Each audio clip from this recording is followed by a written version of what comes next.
See, now you can see yourself. Where? Hi. Who is that? Oh, this is going to be fun. She looked at herself and like All four cameras. Yeah, like the side of her head. Well, hello, everybody. Welcome to Jessica and Brian's podcast, and today I'll be your host, Kate Krauser. Yay, Kate! So, if you haven't guessed, Kate Krauser, my daughter. She's 14 and a half years old now. Almost 15. Be driving soon. I know. We had her twin brother on, Ben, when he was Yeah. 12. Say hello to the better twin. Oh, Caitlin. Sorry. Nice. Sorry.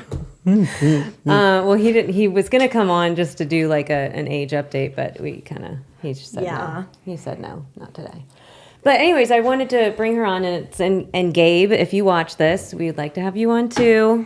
But I think it's really interesting to get a kid's perspective of what life is like for you living with me. Welcome to The Secret Life of Parkinson's, a podcast created by people living with Parkinson's to help break the stigma of a disease no one likes to talk about. Now here are your hosts, Jessica Krauser and Brian Baker. And what it's like and your glitches. And my glitches. And your glitches. Yeah. I named that. Do you know what a glitch is? Well, I do. No, but do you know what the technical term is? Oh. Yeah, right in front of I us. don't believe so. No. Okay, so glitching is AKA dyskinesia. So dyskinesia is involuntary, uncontrolled movements. Doctors observe for erratic movements often occurring as a side effect of Parkinson's medication. So what did you said it one day. What did you say? Well, I was doing something in the kitchen. And I said, oh, you just had a glitch. And I was like, what? And she's like, you glitch all the time. You glitch. She's like... I like writing a piece of paper. And then her foot moves like that. Yeah, did you ever do that? No. I'm sure you have. Like, she'll say... In a nice way. Well, I asked her, I was like, do you notice my symptoms or, even the side effects of the medication? And yesterday you were telling me you're a lot. Yeah. So what do you notice? It's just your sleeping habits. Or like what? Like, you're not as like there almost. You're kind of just sidetracked more. Or you like to take naps. You're like, oh, I'm going to take a nap. And I'm like, you didn't get your sleep, did you? Mm-hmm. And you're like, no. So, yeah. Stuff like that. Yeah. Movement-wise, what do you see? Well, when you walk, too, you just it's just a little bit of a different walk. You have swag, so nothing to be ashamed of, but... What about your friends? Have they, people that may not know that she has Parkinson's? Or people as you've met? I feel like I've had friends that have asked me, they've definitely probably noticed something, but I kind of just explain it the best to my ability. How do you explain it? I kind of just say, well, it's just like you shake more, you twitch sometimes, and it doesn't go away. Simple enough. So twitch, is that in here too? Twitching, that would be tremor. PD tremor, yeah. Shaking or trembling that occurs at rest. Do you know that? Most of the time it happens at rest. So meaning that as long as you're using your arm or you're writing like that, you don't usually have the tremor. Yeah. But if I just go to set my arm down, that's when it starts. Oh, yeah. It's like when she's relaxing and getting ready to go to bed or Do you remember when it was probably early on? It was snowing outside, so it was the winter, and you looked at me and you go, does everybody hold the steering wheel that tight?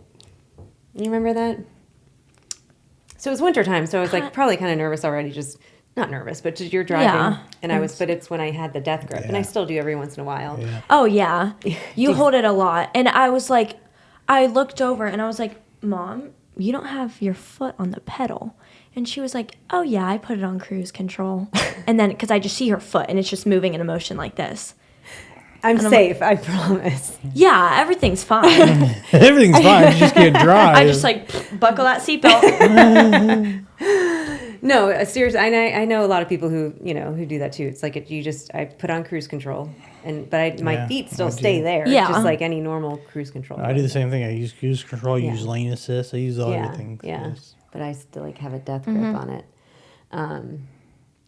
But Kate was actually the one that before I was diagnosed she was like my little caretaker. Yeah. Do you remember what you had to do for me? Oh my God, yeah.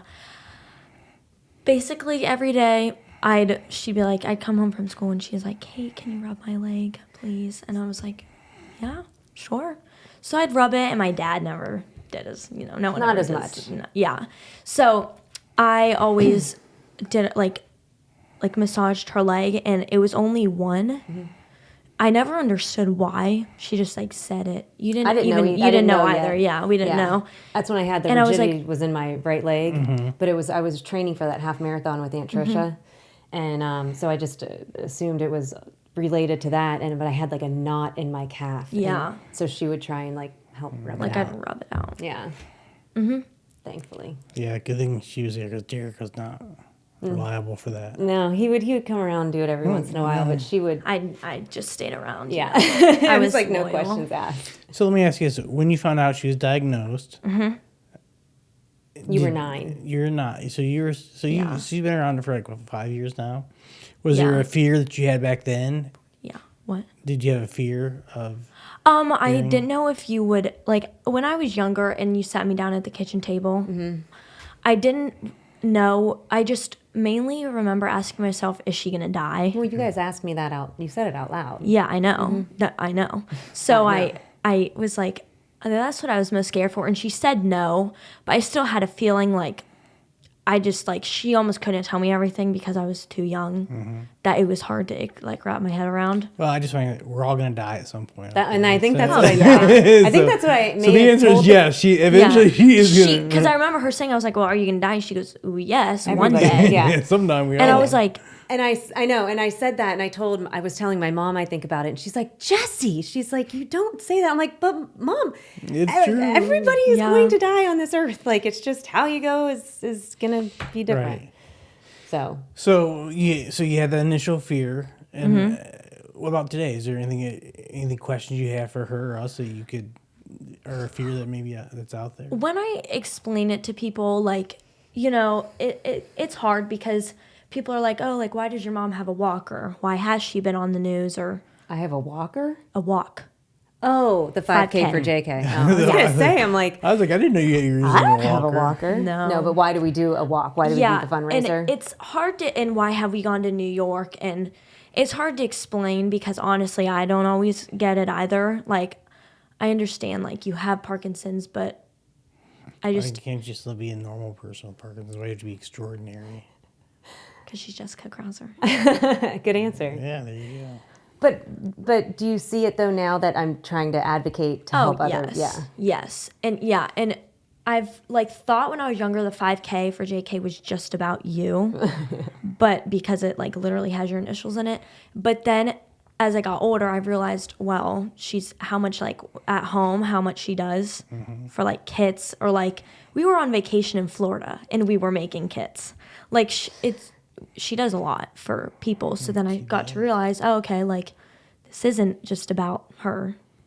Yeah, I think on the first walk, I don't remember if it was you or Ben or both, but they were like, so how much money did we make? And that first year we were at 97,000, I think.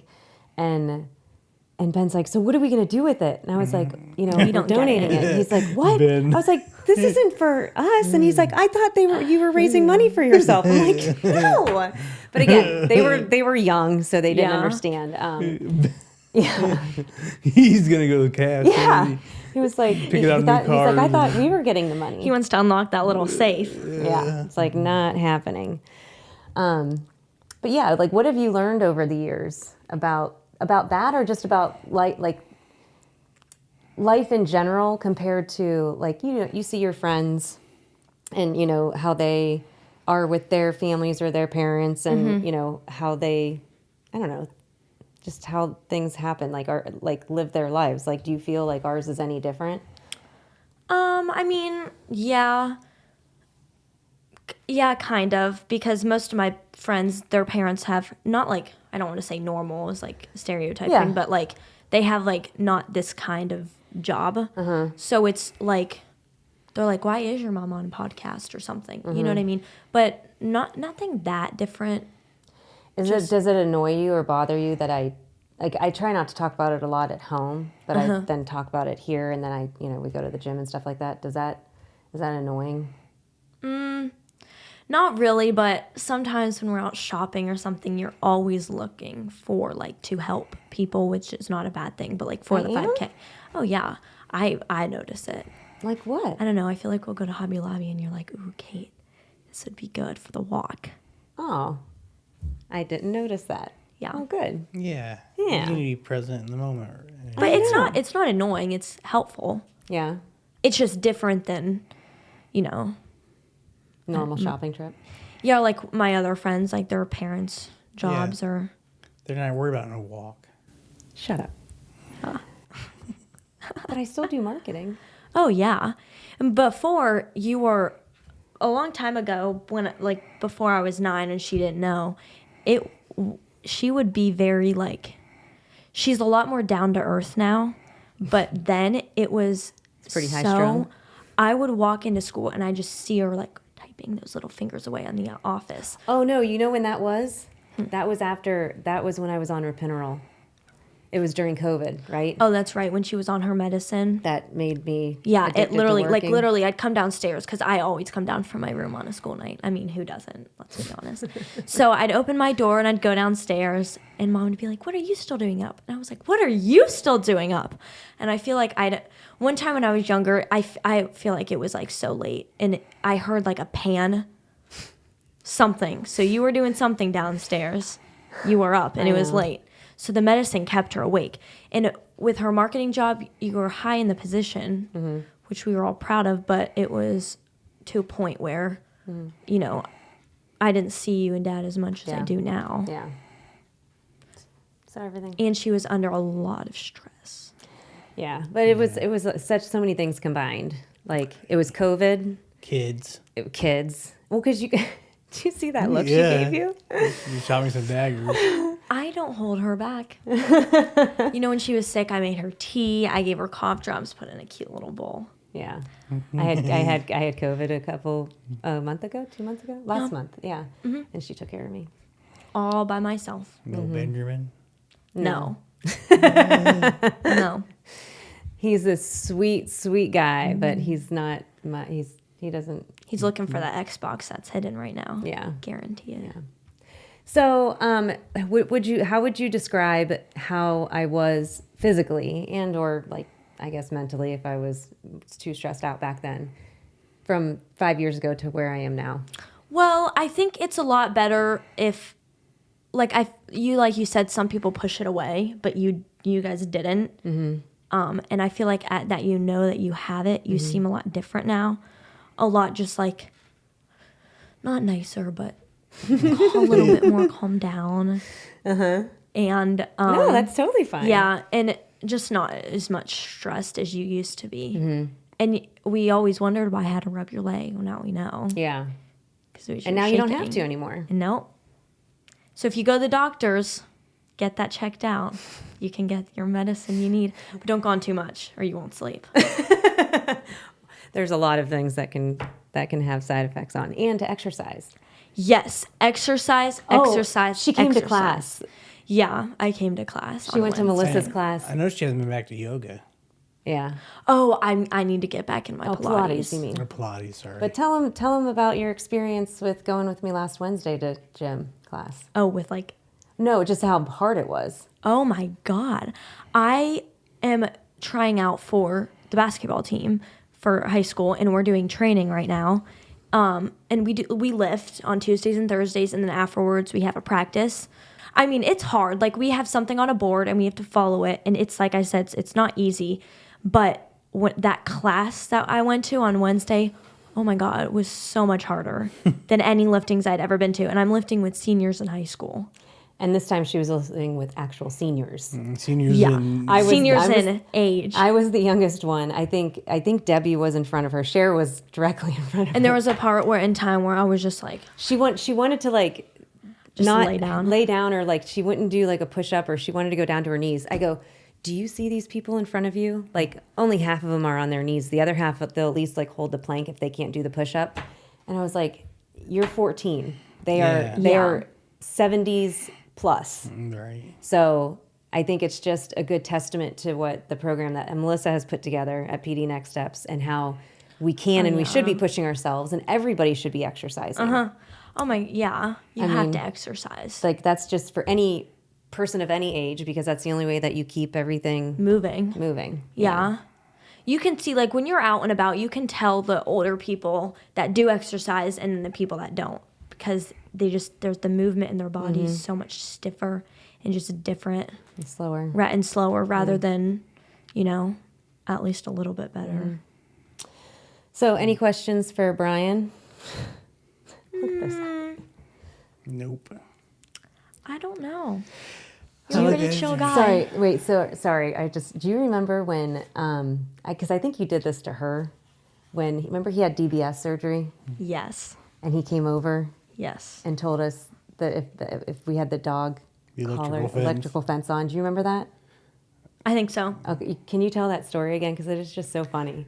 So right after I had DBS, I only had the one side that I can't remember. Yeah. It wasn't even turned on yet. And you got a new puppy. Mm-hmm. And you put the electric fence in. And jokingly, I said, you could have told me about the electric fence, Jess. You just shocked the shit out of me. We were both like, oh my God. I'm like, are you serious? He's like, no. Oh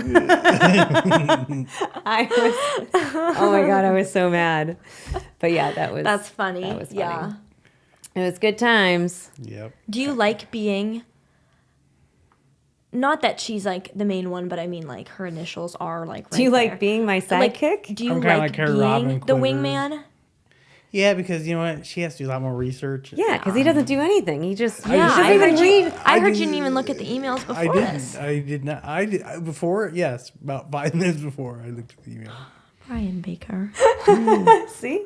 She'll get But no, your mom does a ton of research and brings a lot of knowledge to the table. I just sit here and shake my head yes.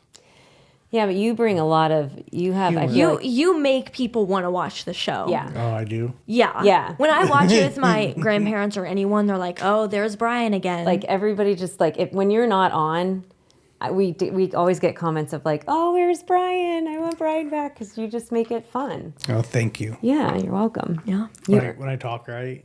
Yeah, when you talk. Yeah, you're doing really well today. Have you practiced? No, but you yelled at me, so now I'm bringing it to you brought it to my attention, so now I'm making more of an effort. Good. Did she snap that finger at you? I did. You don't want that finger. She's trying to get me to go on medication. I was like, I don't need medication. Yes, you. Oh, we'll talk about that later. Okay. All right. Good job. Thank you for watching the 5K for JK podcast, and I hope the Secret Life of Parkinson. Secret Life of Parkinson. Brought to you by the 5K. Brought to you by the 5K for JK, and I hope you enjoyed me as your host, Caitlin Krauser. Come watch again. With that, we're out. We're out. Peace out. Thanks.